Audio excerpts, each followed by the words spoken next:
Кристофър. Сега ще завърта отново на майка ти. Днеска е 19 юли. Утре е твой рожден ден. Искам да говоря с нея, да те поздравя за рождения ден. И отново навъртаме плюс 359 62 67 51 76.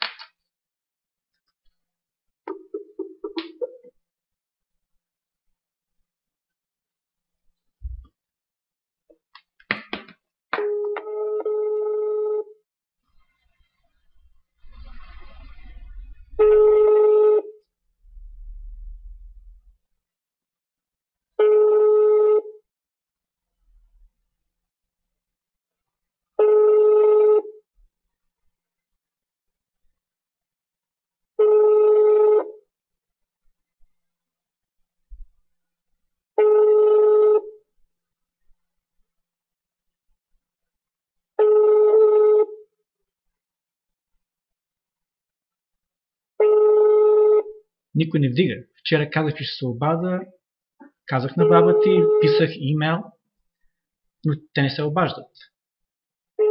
Което е най-интересно, Кристофър, аз имам право да говоря с майка ти и трябва да се координирам с майка ти, за да се уреда, примерно, ако искам да те взема тебе другите през седмица, аз трябва да се обада, за да те взема.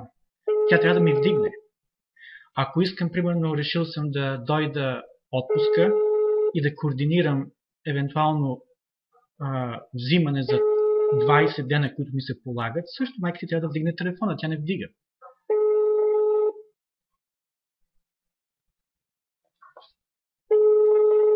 Ще приключиме. Явно има хора у вас, но никой не желая да вдигне. Ние ще продължим обаче. За сега да свършиме това обаждане. Ето, то свърши. Само се изключи. Това е Кристофър. Истината е такава. Истината е горчива, но трябва да я видим такава каквато е. С това завършвам.